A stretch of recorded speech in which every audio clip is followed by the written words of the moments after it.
¿no? En la clase de hoy vamos a desarrollar lo que se conoció como el orden conservador, el patriciado, el régimen oligárquico, es decir, distintas definiciones o caracterizaciones para analizar lo que fue el proceso de mayor auge de la hegemonía oligárquica en nuestro país y que transcurre entre 1880 y 1916. En lo que tiene que ver con las cuestiones económicas y sociales van a tener sus clases respectivas, razón por la cual nos vamos a centrar fundamentalmente en la dimensión del análisis político. Por supuesto que ese análisis político viene de la mano de las otras, de los condicionamientos que imponen las transformaciones sociales, económicas y culturales, y también en el contexto internacional, ya que al tratarse de una economía claramente dependiente de la División Internacional del Trabajo articulada en torno a la expansión del capitalismo británico, efectivamente, de alguna manera hay que encuadrar, hay que enmarcar los procesos de los distintos países que operaban como una especie de satélite dentro de esta órbita internacional en el marco de estas coordenadas. El periodo se inicia con la presidencia de Julio Argentino Roca, y Roca ya venía de haber saldado algunas cuestiones para tratar de garantizar el orden político bajo ese lema de paz y administración, en la medida en que en los años anteriores se habían conseguido someter tanto la resistencia de los últimos caudillos federales, luego lo que fue el caso de la Entre Ríos de Urquiza, y finalmente con la derrota de los sectores provincialistas de Buenos Aires en 1880. Con esta derrota en 1880 que posibilitó la consagración de la ciudad de Buenos Aires como capital del Estado Nacional, básicamente este proceso de donación del territorio de la capital al Estado Nacional, efectivamente se saldaba lo que tenía que ver con esa disputa en términos hegemónicas entre Buenos Aires y la nación. No es que Buenos Aires pasara a jugar un papel de limitada significación, pero en términos políticos, fundamentalmente, el Estado Nacional podía en ese momento plantear su condición hegemónica en el marco del contexto de la nación. Roca entonces llega con dos cuestiones saldadas básicamente, lo que tiene que ver básicamente en términos de organización política con la consagración de la hegemonía del Estado Nacional, en lo que tiene que ver con la cuestión de ocupación efectiva del territorio, venía precedido de lo que había sido la campaña del desierto, que había permitido incorporar buena parte de la Patagonia y de los territorios del Gran Chaco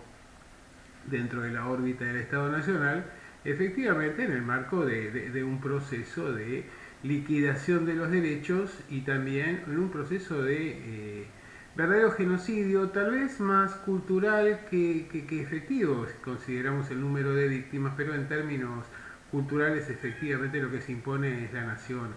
blanca, la nación occidental, como un modelo cultural de ese Estado Nacional. El orden que va a articular Roca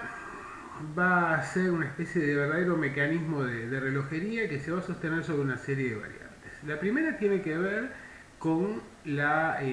articulación del PAN, del Partido Autonomista Nacional, que no era un partido en términos estrictos, sino que era la síntesis entre el Partido Autonomista Porteño y el Partido Nacional que había fundado Nicolás Avellaneda, y en realidad era una asociación,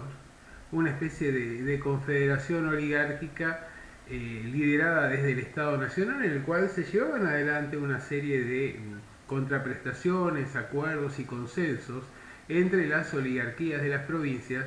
y la presidencia de la nación. Aquí había una institución que resultaba determinante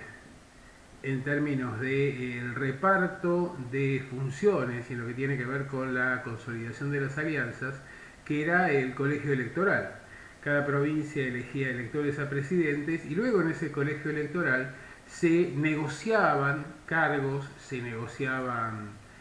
auxilios en términos económicos, se negociaban la distribución del poder al interior de ese consenso intraoligárquico y naturalmente, efectivamente, para que este orden pudiera funcionar, debía prescindirse de la participación popular irrestricta, razón por la cual, si bien en la práctica, mejor dicho, en lo que tiene que ver con la teoría, existía un sufragio universal, en la práctica ese sufragio era impedido a través de la práctica sistemática del fraude. De este modo existía, digamos, un consenso intraoligárquico que era el que detentaba esa hegemonía y que claramente representaba los intereses de los sectores agroexportadores. Era un gobierno o eran gobiernos y un régimen articulado en torno a los intereses de la clase propietaria, que estaba compuesta naturalmente tanto por lo que eran sus expresiones internas, que eran los grandes productores, los grandes terratenientes de la pampa húmeda por un lado, los sectores intermediarios y el capital esencialmente británico. Durante la primera etapa de este funcionamiento de este orden, evidentemente es la etapa que podríamos definir como dorada bajo la primera presidencia de Roca, ya que allí se consolida la autoridad del Estado Nacional, por ejemplo, a través de la creación del registro civil,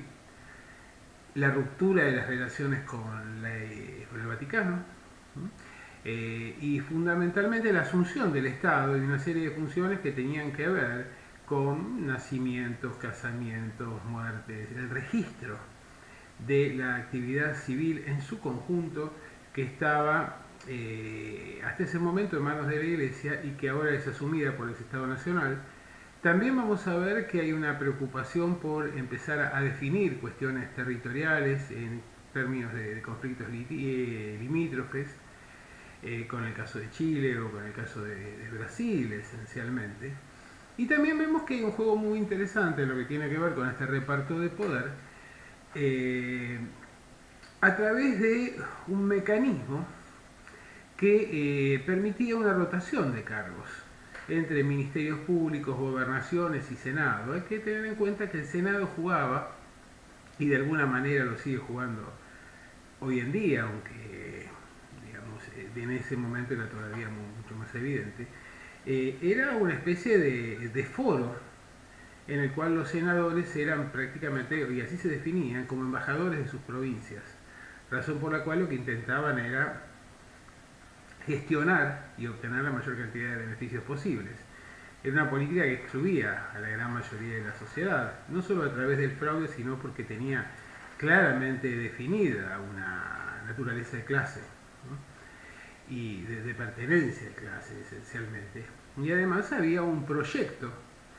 de país que no era cuestionado, es decir, un país dependiente, una economía dependiente, articulada fundamentalmente a través del polo productivo de la pampa húmeda, la exportación de productos, fundamentalmente de alimentos, hacia el mercado externo, y una atribución que se daba al capital internacional, no solo lo que tenía que ver con la comercialización de los productos y también la importación de producción industrial, sino también con el hecho de la administración de los recursos de infraestructura que básicamente estaban asociados con el puerto, con el ferrocarril o luego también con el caso del telégrafo, que lo que se está desarrollando en esta etapa, que eran encargados a empresas generalmente de origen británica y que gestionaban estos servicios beneficiando y digamos, fijando arancelamientos de acuerdo a los intereses de la comercialización y de la producción británica. Es decir, altos aranceles o zonas que estaban incomunicadas prácticamente dentro del territorio nacional, que podían ser competidoras de esa producción europea, y aranceles muy bajos en lo que tiene que ver con aquellos productos que eran de interés, alimentos, materias primas, por parte de las economías europeas industriales. El Estado Nacional garantizaba una tasa muy elevada de rendimiento para el funcionamiento de estas empresas, y estas empresas no solo giraban sus beneficios al exterior, sino que fueron incorporando una serie de emprendimientos adicionales de otros conjuntos de empresas que se articulaban en torno a las grandes empresas fundamentalmente ferroviarias o intermediarias. Roca consigue consolidar esa primera etapa de su gobierno, es una etapa de gran expansión de las exportaciones, una etapa muy significativa en términos de inmigración. La población argentina va a multiplicarse durante este periodo de una manera realmente llamativa. Y básicamente la Argentina va a ser vista desde la perspectiva de Gran Bretaña como, digamos, el reemplazo a lo que había sido los Estados Unidos, es decir, un espacio desde el cual podía generarse un proceso de expansión en el marco de América Latina, esencialmente. No hay mayores conflictos. En esta etapa también es muy importante la aprobación de la ley de educación, una ley que va a ser claramente controlada en cuanto a su diseño por la masonería argentina. A veces estos nombres aparecen un poco difusos y se asocia a Sarmiento con esta ley de educación, pero en la práctica es una ley donde ha tenido una participación muy importante de Avellaneda, y la masonería genera justamente una logia ad hoc que estaba presidida por Vicente Fidel López, que trata de construir la nación a través de la educación, es decir, en una sociedad donde los inmigrantes representaban 3 de cada 4 varones mayores de 14 años, en el caso de Buenos Aires fundamentalmente, y con una incidencia creciente en lo que tiene que ver con su importancia demográfica, vamos a encontrarnos con que resultaba indispensable generar un relato, una ilusión de pertenencia a un pasado común. Y la educación, en este sentido, debería enseñar a ser argentinos a los hijos de inmigrantes, ¿no? A partir de fijar un panteón de próceres, un proyecto en cuanto a lo que tenía que ver con una comunidad de destino, a la instalación de determinados valores que vinieran a reemplazar a los valores, a los símbolos patrios, e incluso a las propias experiencias de vida que traían los inmigrantes desde el exterior. Quedaba claro que a los adultos no se los podría incorporar a este nuevo consenso cultural de construcción de la argentinidad, pero efectivamente el objetivo era la inclusión de sus hijos. Bueno, efectivamente entonces, la primera etapa, que es la etapa de Roca, va a permitir consolidar esa hegemonía del Estado Nacional, darle una matriz laica esencialmente, plantear el monopolio de la violencia claramente en manos de este Estado, un Estado que va incorporando nuevas funciones, que va instalando su predominio a escala nacional, aunque quedaban algunas regiones en las cuales se dieron una serie de beneficios a los grandes propietarios o los grandes intereses, que tenían que ver con los territorios que habían sido producto de incorporación durante las campañas del desierto, es decir, la zona del Chaco y los territorios patagónicos, donde efectivamente el peso de las clases propietarias iba a ser determinante y que iba a terminar estallando en el caso de la Patagonia alrededor de 1920.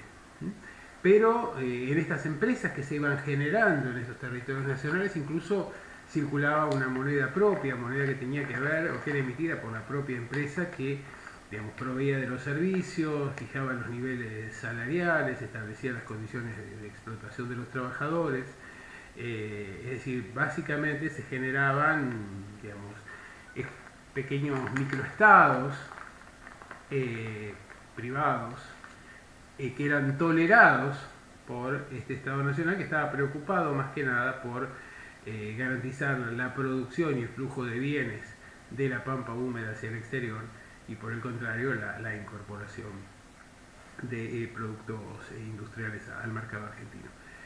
Para llevar adelante este proceso, esa oligarquía recurrió reiteradamente al endeudamiento como y ese endeudamiento no siempre, si bien se volcó hacia la matriz productiva, también benefició claramente a estos sectores que, a través de la especulación financiera, a través de la posibilidad de gestionar negocios que los beneficiaban particularmente, vinculados con servicios, relacionados con prestaciones que debía hacerse cargo del Estado Nacional, fueron consolidando un verdadero un patriciado que incluso empezó a adoptar el idioma francés como una forma de diferenciarse del resto de la sociedad, que pasaba o que pasó a transcurrir buena parte de su tiempo en territorio europeo, fundamentalmente París, que era la gran capital convocante, y también que en los años posteriores va a ir construyendo fabulosos palacios, muchos de ellos que fueron imitación de grandes construcciones europeas. Cuando concluye la presidencia de Roca,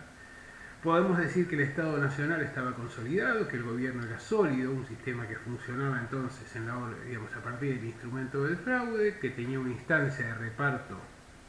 de atribuciones y de distribución de cargos en el colegio electoral, y una justicia que no hay una división de poderes concreta, ¿no? Efectivamente esa justicia es una justicia que está dispuesta a respaldar todo aquello que garantice la consolidación de ese Estado Nacional en la medida en que ese Estado Nacional resulta un instrumento de los intereses de la clase propietaria. Por eso no podemos hablar estrictamente de división de poderes, sino que la justicia se convierte como un facilitador de esos negocios. Y claramente, cuando decíamos que era un gobierno de clase, decimos que es un gobierno donde efectivamente los funcionarios rotaban de uno a otro poder y además formaban parte de las mismas familias. Es decir, contábamos con un sector muy pequeño de la sociedad que monopolizaba las funciones determinantes y que establecía su hegemonía en términos culturales, en términos políticos, en términos económicos y en términos sociales. Cuando concluye la presidencia de Roca, Roca va a impulsar a su delfín, ¿no? Porque en realidad era algo que había planteado Sarmiento claramente, que era el hecho de que para garantizar la continuidad de una orden el presidente saliente debía prohijar a su sucesor. Sarmiento lo hizo con Avellaneda, Avellaneda lo hizo con Roca, y Roca lo va a hacer con su cuñado, Juárez Celman, que era gobernador de la provincia de Córdoba. Y Juárez Celman va a llegar con algunas resistencias que al principio, digamos, son fácilmente subsanadas a partir de esto que todavía era un mecanismo de relojería, tal cual lo había consolidado Roca. Juárez Celman llega a la presidencia y va a impulsar un proceso de expansión productiva muy importante, pero sobre todo de especulación financiera, privatizando algunas empresas estatales que daban grandes beneficios para favorecer a los intereses privados, pero también dando mayores atribuciones al poder financiero a través del endeudamiento y a través de permitir el sistema de bancos garantidos, por el cual los bancos podían emitir su propia moneda sin tener un respaldo adecuado, lo cual terminó en un festival de bonos, de emisión sin respaldo, de inflación, de especulación, que finalmente llevó a la revolución de 1890. Este proceso de concentración de la riqueza, este proceso de que algunos juzgaban como inmoral en términos de enriquecimiento tan explícito y tan desprejuiciado que se estaba dando en la sociedad, fue generando distintos tipos de reacciones, sobre todo mientras la economía más o menos pudo sostener esta dinámica, no hubo mayores inconvenientes, pero finalmente vamos a ver que en el año 90 se produce una revolución que tiene como finalidad esencialmente tratar de desplazar a Juárez Herman del gobierno, pero no a Pellegrini, que era su vicepresidente. Es decir, la idea era que ese Estado Nacional no estaba en condiciones de soportar un golpe de estas características que podía haber hecho volar por el aire el edificio completo en términos de construcción política, sino simplemente que tenía que ser un golpe selectivo que desplazara al presidente, a quien se adjudicaba razonablemente la responsabilidad por esta situación de desmadre que había ocurrido y por este papel determinante que había pasado a jugar el poder financiero o la dimensión financiera de la economía respecto de la dimensión productiva. La Unión Cívica, que va a ser una alianza entre sectores autonomistas, mitristas, sectores provincialistas en general, sectores que habían quedado desplazados del proceso de beneficiarse a partir de este festival de la especulación financiera, razonablemente podría haberse hecho con el gobierno, pero no lo quiso.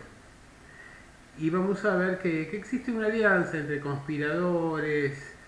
aparece Roca en el medio, aparece el presidente Pellegrini para negociar esta solución ordenada, razón por la cual la revolución es derrotada, pero Juárez Herman debe renunciar. Y debe renunciar en un contexto de una crisis internacional, en términos financieros, donde el aporte del desequilibrio argentino, la mayor parte de las inversiones británicas fuera de Gran Bretaña estaban en el territorio argentino, y también una crisis que va a afectar sensiblemente a la Baring Brothers, que era en ese momento, o hasta este momento en todo caso, posiblemente digamos, la entidad financiera que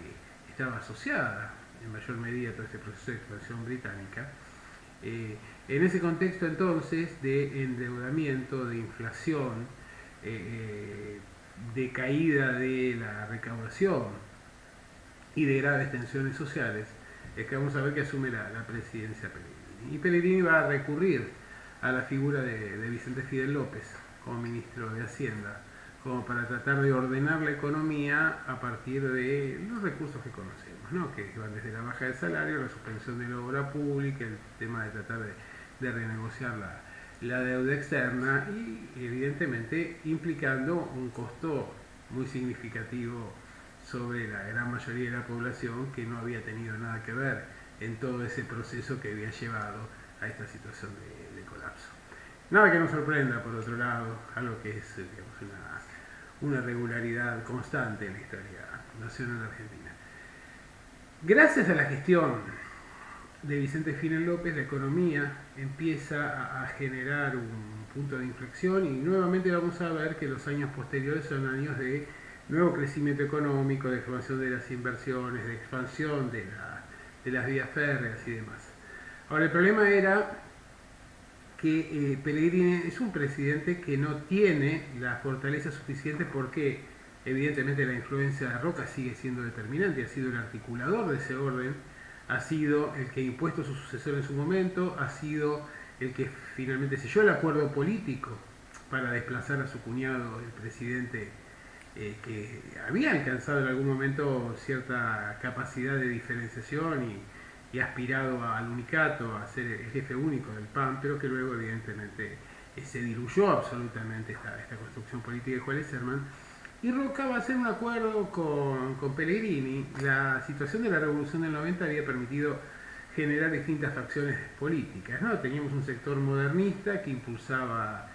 Roque Sáenz Peña, que era un sector que planteaba la necesidad de una reforma política y de procesos de inclusión política como para garantizar la estabilidad, no solo en términos políticos, sino también en términos sociales, y ahora vamos a ver por qué era esto. Teníamos otro sector que era la Unión Cívica, que se divide. Los sectores radicales que quieren, o de lo que va a ser el radicalismo posteriormente, liderados por Leandro Alem, que quieren tomar distancias respecto del roquismo, y hay otro sector de esa Unión Cívica que respondía a Mitre, que busca ese acuerdo, ¿no? Finalmente Roca, con Roque Sáenz Peña, con Mitre, terminan generando un acuerdo. El candidato para ese año 92 iba a ser originalmente Mitre, pero Roca lo convence de que no lo sea.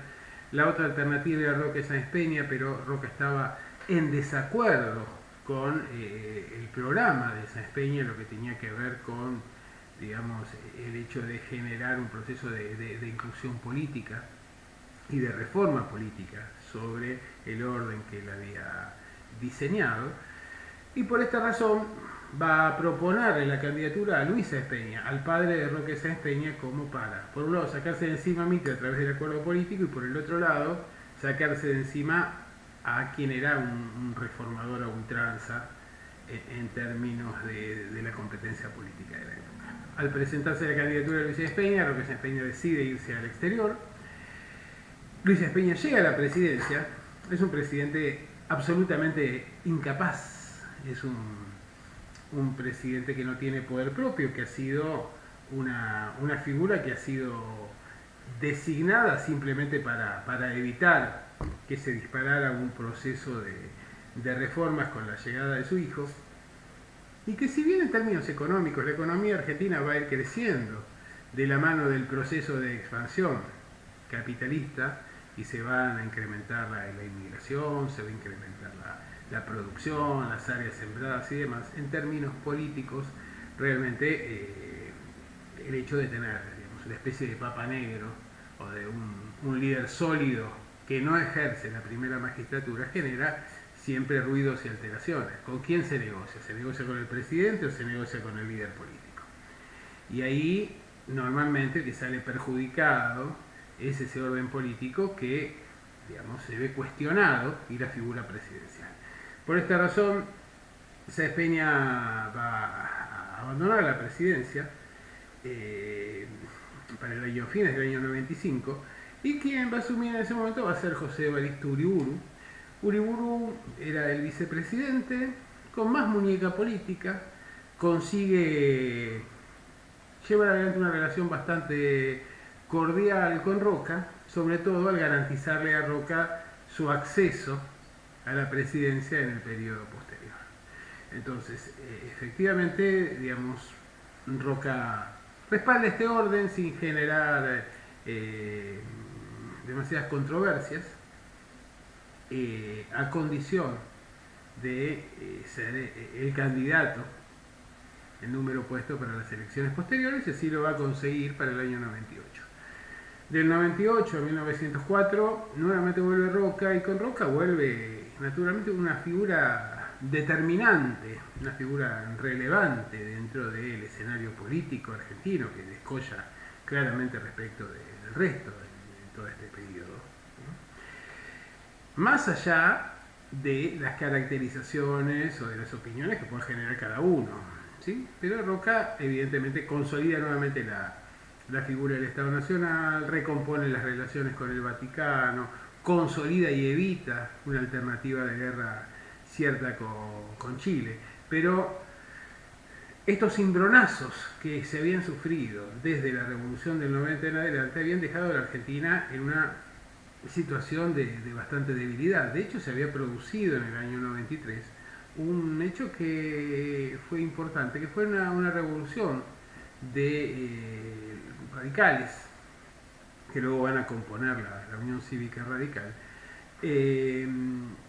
que tiene o demuestra la debilidad interna que estaba expresando ese orden oligárquico. ¿Qué era lo que estaba pasando? En realidad vemos dos procesos que van de la mano. Por un lado vemos un proceso de consolidación de una clase media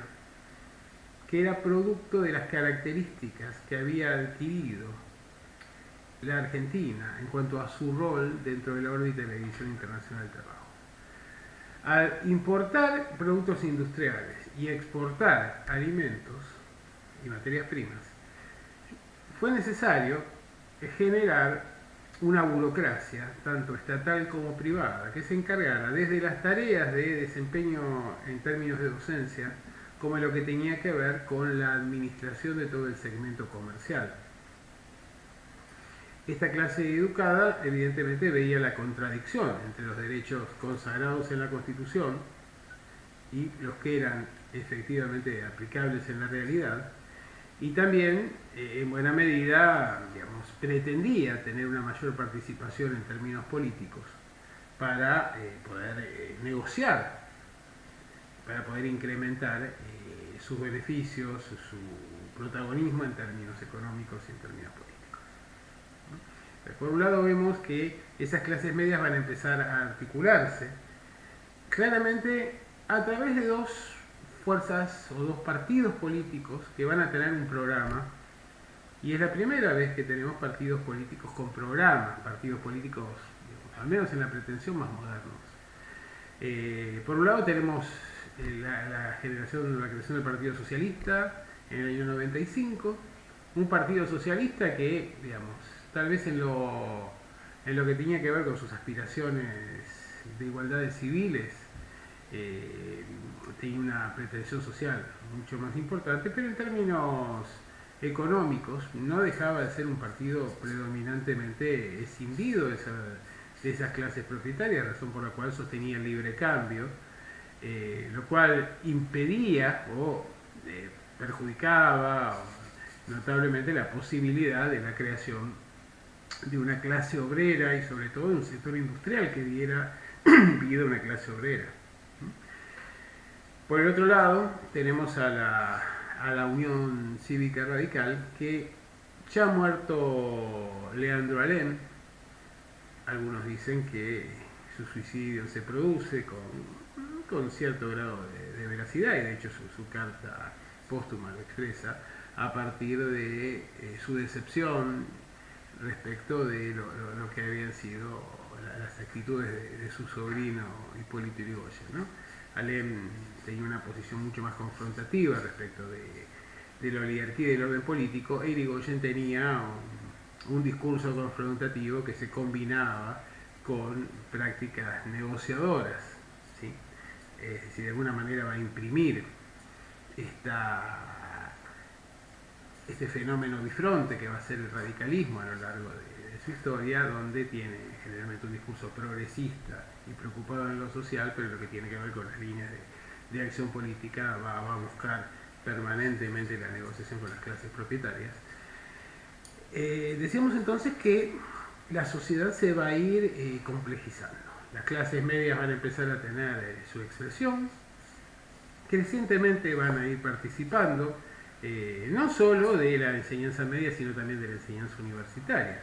que era también producto de la necesidad de tener esa mano de obra calificada para el desarrollo de las actividades fundamentalmente comerciales o financieras, que posibilitaba esta articulación de este orden nacional. Del otro lado, lo que tenemos es una presencia y una significación creciente del sindicalismo, sobre todo de los sectores más combativos, de la FORA,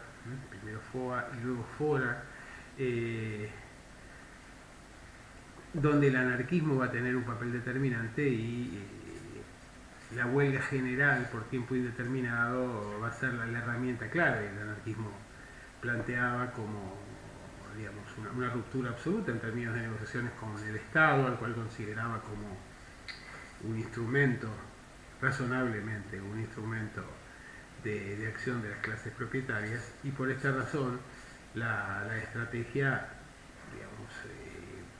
que se planteaba era que el orden capitalista debía estallar en el marco de, digamos, un parate absoluto de la producción, que los obreros tomaran el control de los medios de producción efectivamente, y, digamos, utilizaba como una herramienta en esa confrontación clave la violencia, es decir, cuestionaba el monopolio de la violencia por parte del Estado. ¿Qué es lo que ocurre? Tenemos un orden político oligárquico que se construye con Roca, que funciona bien, casi hasta el año 88, 89, que luego va a generar un estallido interno con la Revolución del 90, se va a ir recomponiendo en las presidencias posteriores, con una presencia consular de Roca,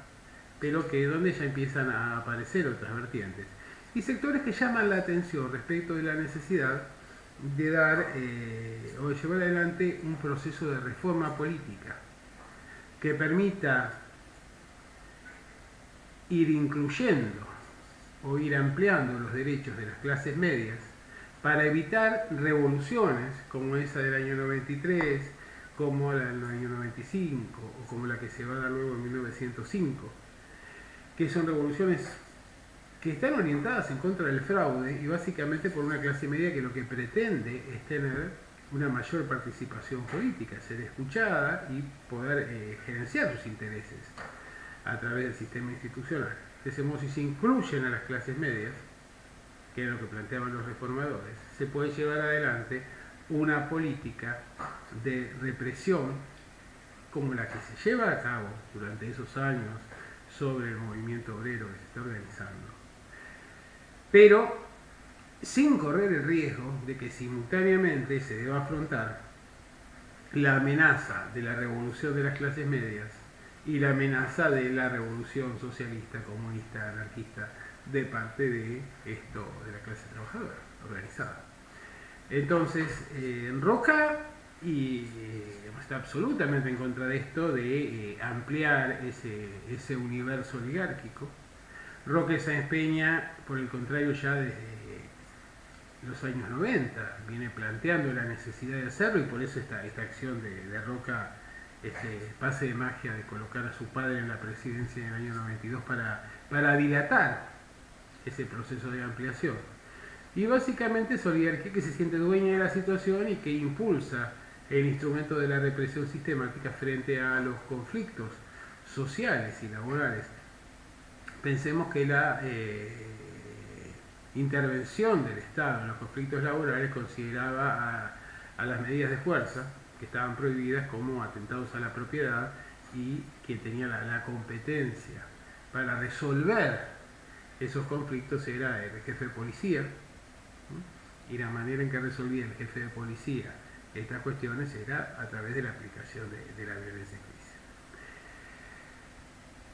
Frente a este conjunto de situaciones que van mostrando una complejización de la sociedad argentina y también de los conflictos en términos de la distribución de recursos, tenemos amenaza del sector externo, sobre todo en lo que tiene que ver con las políticas del Estado chileno, que siempre está muy atento a cuáles son estas tensiones o cortocircuitos dentro de nuestra sociedad en esta etapa, como para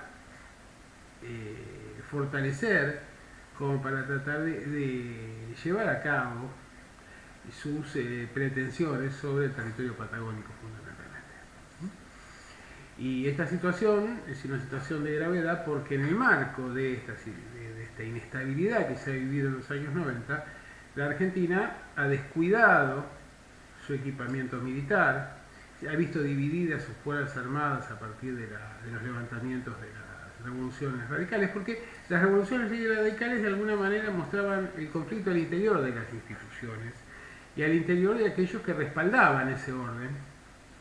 ¿Por qué razón? Bueno, porque efectivamente, si bien los altos mandos procedían de las clases propietarias, los mandos medios en general procedían de las clases medias. Entonces las revoluciones, los levantamientos cívico-militares que llevaban adelante los radicales planteaban la tensión al interior de esta relación entre clases medias y clases propietarias o clases altas. Roca va a conseguir generar un acuerdo de paz con el presidente chileno, van a aceptar que la forma de resolución de los conflictos no sea a través de la guerra, sino de la mediación del rey de Inglaterra, lo cual muestra evidentemente la hegemonía a nivel internacional que le era reconocida, sobre todo aquí en América del Sur. También va a llevar adelante un proceso de modernización de las Fuerzas Armadas, Y este proceso de modernización implica tanto el envío de oficiales a Prusia para lo que tenía que ver con la capacitación del ejército, como a Gran Bretaña en lo que tenía que ver con la marina, también una compra importante de insumos en términos de infraestructura bélica, un reacomodamiento de la distribución de los asentamientos de tropas para ocupar lugares estratégicos en el territorio nacional de acuerdo a los puntos más sensibles que había revelado las revoluciones radicales. Y básicamente también se va a sancionar dos leyes que son fundamentales. En 1901, la ley de servicio militar obligatorio, porque efectivamente la tensión limítrofe, más allá de los acuerdos que se podían terminar cerrando, mostraba que la capacitación de los hombres argentinos que podían ser convocados a la lucha armada era prácticamente nula, y que en un escenario donde existían divergencias territoriales significativas con Chile y con Brasil, era determinante esto. También porque en realidad el servicio militar implicaba un proceso de disciplinamiento de las clases trabajadoras y también un proceso de imposición de valores de este sentimiento nacional, de este relato de la argentinidad, porque efectivamente los sectores que, más allá de lo que había sido la ley de educación del año 84, apenas un 10% de los jóvenes y los niños y los jóvenes argentinos asistían efectivamente a estas escuelas. Entonces, por esta razón, aquellos sectores que quedaban excluidos o que pertenecían a sectores sociales que quedaban fuera de la órbita del sistema educativo, recibían este curso acelerado de argentinidad, de sumisión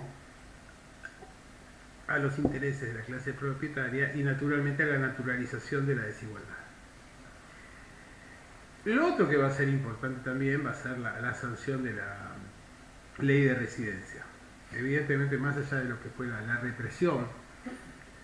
esta sistemática respecto de lo que eran las medidas de fuerza y la protesta obrera, queda claro que esta protesta no se detiene. Por el contrario,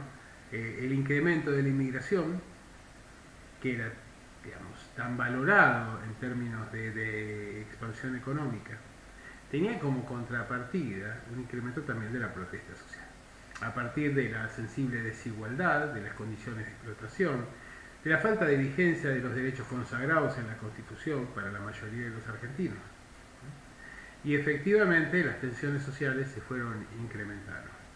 Se fueron incrementando a punto tal de que Ramón Falcón va a terminar siendo asesinado por un militante anarquista como respuesta a lo que había sido su política represiva y sin ningún tipo de contemplación por la vida ajena que había llevado adelante Falcón. Entonces, en esta situación transcurren la entrada al siglo XX. Hacia fines de la presidencia de Roca vemos una ruptura entre Roca y Pellegrini. Pellegrini intenta llevar adelante un proceso, una propuesta de renegociación de la deuda externa que hubiera implicado un incremento de los compromisos argentinos y del saqueo de nuestras riquezas mucho mayor al que existía hasta ese momento, sin obtener ningún beneficio a cambio. Tiene el visto bueno de Roca, pero ante lo que es la protesta social que se va generando, y sobre todo de sectores universitarios que empiezan a tener un peso importante, porque la universidad fue incluyendo, como veníamos diciendo, crecientemente sectores medios disconformes. Entonces, disconformes con el reparto, ¿sí?, no con el orden en sí. Vamos a ver que Roca toma distancia, lo entrega a Pellegrini directamente presentándolo como el responsable de esto, y ahí se produce un proceso de ruptura que va a ser importante porque en realidad a partir de la salida de la presidencia de Roca va a entrar en una situación de, digamos, de claroscuro, ¿no? De creciente pérdida del protagonismo que había tenido hasta ese momento. Y vamos a ver que en el marco de las presidencias sucesivas, las que vienen después de 1904 en adelante, ya se empieza a instalar como eje, como centro la cuestión de la reforma política. Entre sectores recalcitrantes que plantean la continuidad de ese orden oligárquico a rajatabla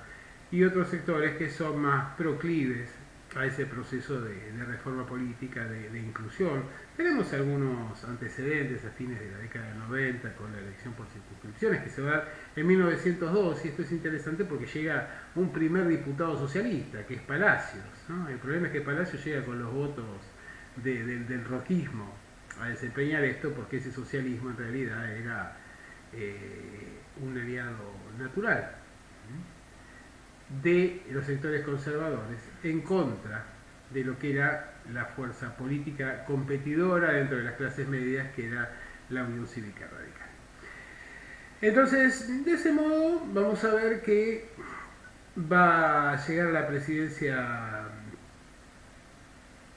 Figueroa Alcorta. Figueroa Alcorta va a llevar adelante un incremento de la expansión económica. En realidad la economía en este orden, digamos, funcionaba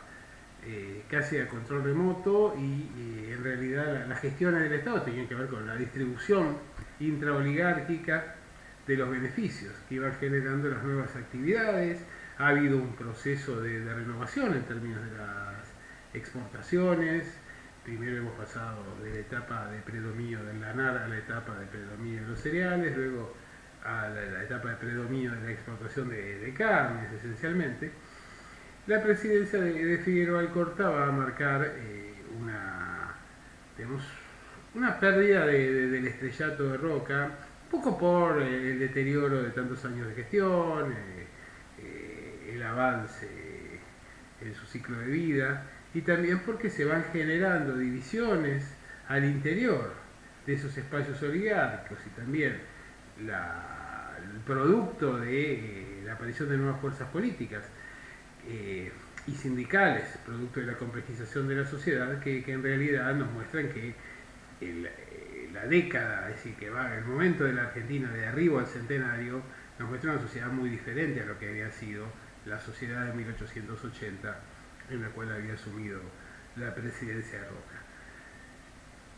En 1905 vamos a tener una revolución radical que nuevamente va a ser entregada, es decir, el radicalismo desde tiempo atrás había asumido la estrategia abstención-revolución. Era la misma que había asumido Mitre en el año 74, en realidad, en 1874. Planteando que en la medida en que no hubiera elecciones transparentes, la única forma de abrir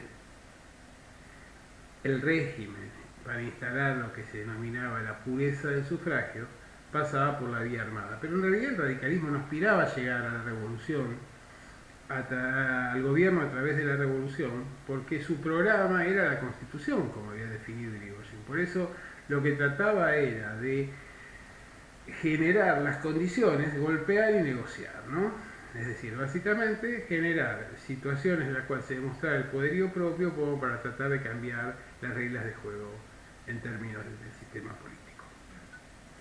La Revolución de 1905 expresa este disenso. No tiene la posibilidad de tomar el poder y luego tal vez de recular, como ha ocurrido con la del 93, que fue la más significativa, tal vez la que marcó este punto de inflexión y que permitió el nacimiento de estos partidos que decían representar a los sectores medios. Pero evidentemente llegamos al centenario en el marco de protestas sociales, de graves políticas de represión, con estado de sitio y demás. Ese centenario que fue presentado y vivido como protagonizado por esa oligarquía como una celebración propia, ya que la patria eran ellos, pero que en la práctica excluyó a los sectores medios, Y excluyó también, en un contexto muy particular, la presencia de grandes referentes internacionales, ¿no? Es decir, vamos a ver que ese centenario es una celebración oligárquica de una oligarquía que a nivel internacional, de un patriciado que está llegando a una etapa de declinación muy evidente y que finalmente se va a concretar con la Gran Guerra, ¿no? Con la guerra que se inicia en 1914. Esta situación de inestabilidad interna, de disenso y demás, va a posibilitar que el sector modernizador, liderado por Roque Sáenz Peña, llegue a la presidencia. Y Sáenz Peña desde un primer momento está decidido a llevar adelante este proceso de reforma, porque se da cuenta la gravedad de la situación social, se da cuenta del empoderamiento que habían experimentado los sectores sindicales anarquistas revolucionarios,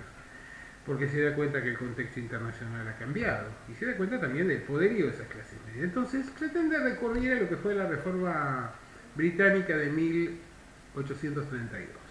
incluir a las clases medias a través de garantizarles el derecho al sufragio y llevar adelante una política de represión hacia las clases trabajadoras. Por esto busca el entendimiento con Irigoyen. Irigoyen le dice que está de acuerdo. En realidad no era otra cosa lo que quería Irigoyen, pero que no va a aparecer abiertamente respaldando ese proyecto de reforma que impulsa Sáenz Peña, porque Sáenz Peña en definitiva, más allá de sus buenas intenciones, es producto del fraude electoral, ¿no?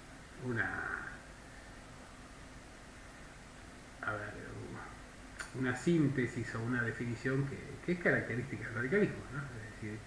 el hecho de no aparecer formalmente respaldando iniciativas de los sectores más reaccionarios o más concentrados de la riqueza. Entonces, Sáenz Peña, el acuerdo que se hace es que hay que hacer verdad el sufragio universal. Para hacer verdad, para hacer realidad el sufragio universal, resulta indispensable garantizar la libre expresión de los votantes, y para esto hay que desterrar el fraude. ¿Cómo se destierra el fraude? Bueno, a partir de una serie de disposiciones que son el corazón de esa reforma de 1912 finalmente,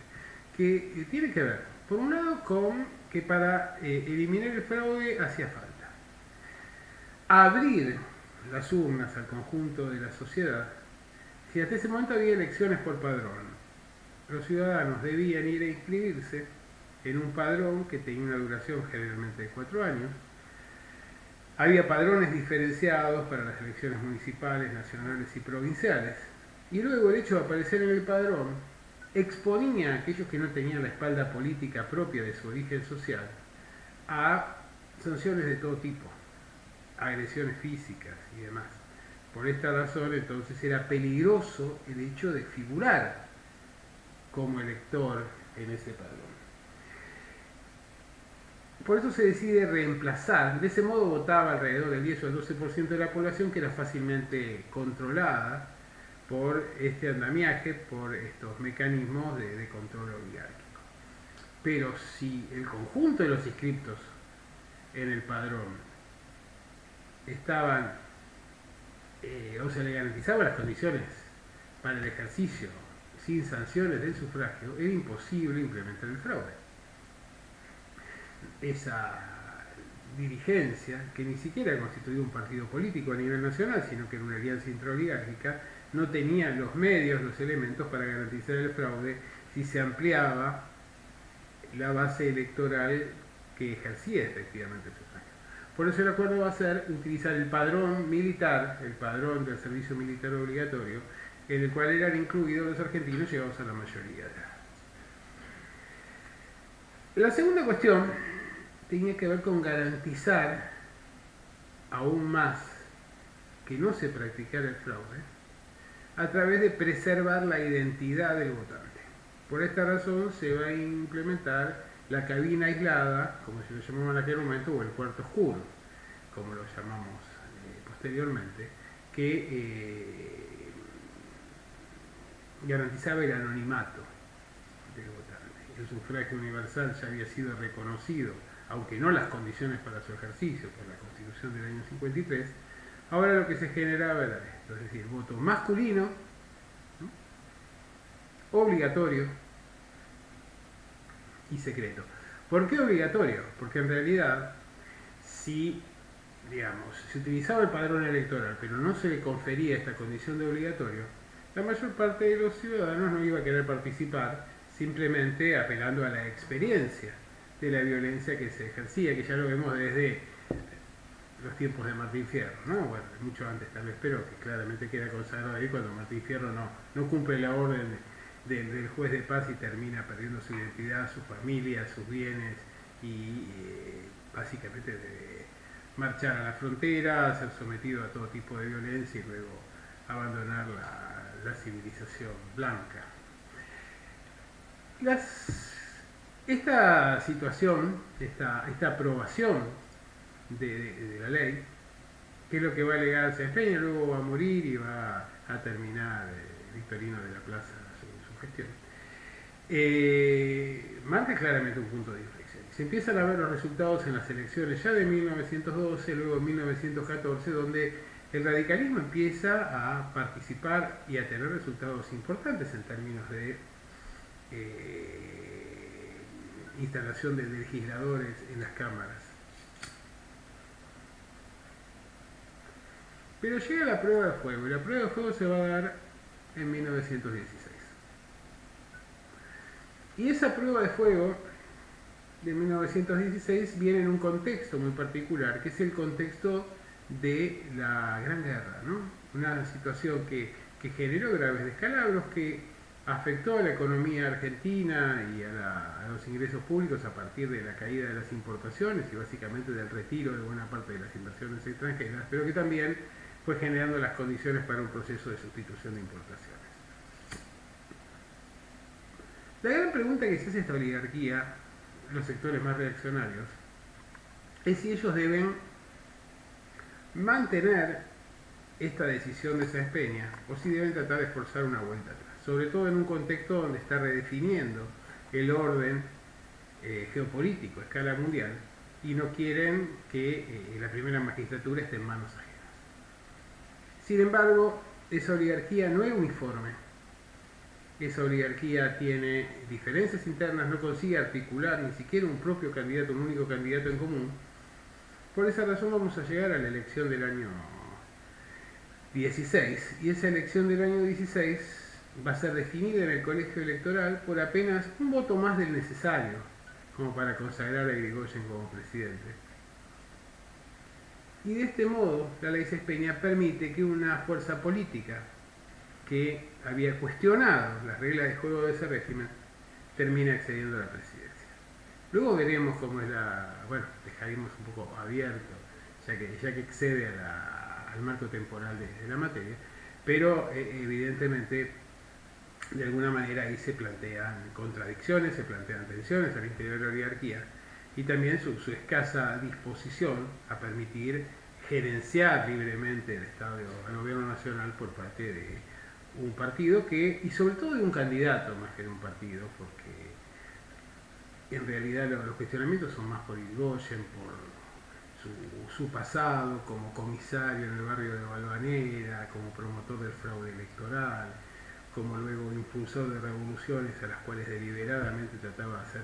fracasar como para que el andamiaje estatal no se viniera abajo. Es decir, era un sujeto, pero que también un sujeto muy inteligente en términos de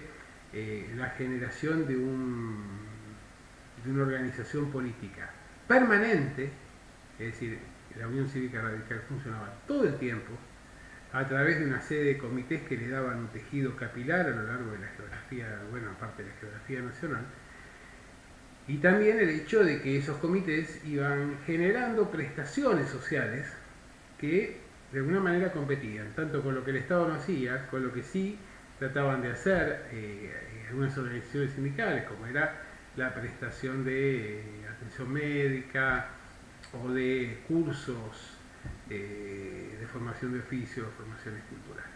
decir, Irigoyen trae una idea nueva en términos de la organización política, pero en términos ideológicos no deja de ser un hombre del antiguo orden, que en realidad claramente sostiene esa constitución, que era una constitución que tenía un sesgo de clase, es muy evidente esto, una constitución basada en la propiedad privada, basada en la consagración de una serie de derechos que estaban a la medida de los intereses de las clases propietarias, por un lado,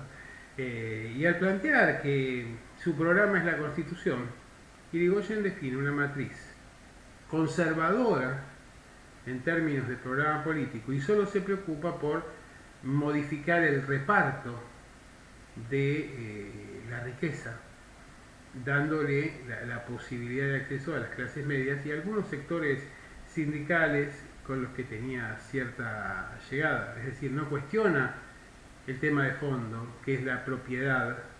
el sistema de propiedad, la propiedad de la tierra esencialmente, la propiedad del capital, sino que lo que intenta hacer simplemente es garantizar la propiedad privada en manos de los sectores tradicionales, pero generando, digamos, una situación de reparto para los sectores medios, que eran básicamente los sectores que se ven expresados a través de los postulados del radicalismo. Bueno, en esa etapa claramente lo que nosotros vemos en este proceso de guerra es que las clases medias, y esto lo vemos con la erupción del fascismo luego de la posguerra, en el caso italiano, las clases medias están mucho más preocupadas por el ascenso de las clases trabajadoras que de la situación de perjuicio que sufrían respecto de las clases propietarias, y el radicalismo expresa admirablemente esta preocupación. De hecho, la figura de Irigoyen no solo generaba resquemor al interior de los sectores oligárquicos, sino también al interior del propio radicalismo, donde el antipersonalismo santafesino tiene una posición de mucho cuestionamiento y hasta casi le hace perder la posibilidad de acceder a la presidencia. De este modo cerramos esta etapa, que es la etapa de auge en términos de construcción política de ese orden conservador, donde se generaron las condiciones para la concentración de la riqueza y de la propiedad, la expansión productiva de una economía primaria dependiente, y luego como de a poco ese edificio, a partir de los cambios en la situación internacional, de los cambios en la estructura sociopolítica y la estructura socioeconómica, básicamente de la sociedad, y la generación de nuevos espacios de intervención de las clases medias y de las clases trabajadoras, fue generando las condiciones para una reforma política. Sin embargo, es una reforma política en la cual las herramientas fundamentales en términos judiciales y en términos culturales van a seguir manteniéndose dentro de la órbita de las clases conservadoras. Bueno, nos vemos la próxima. Adiós.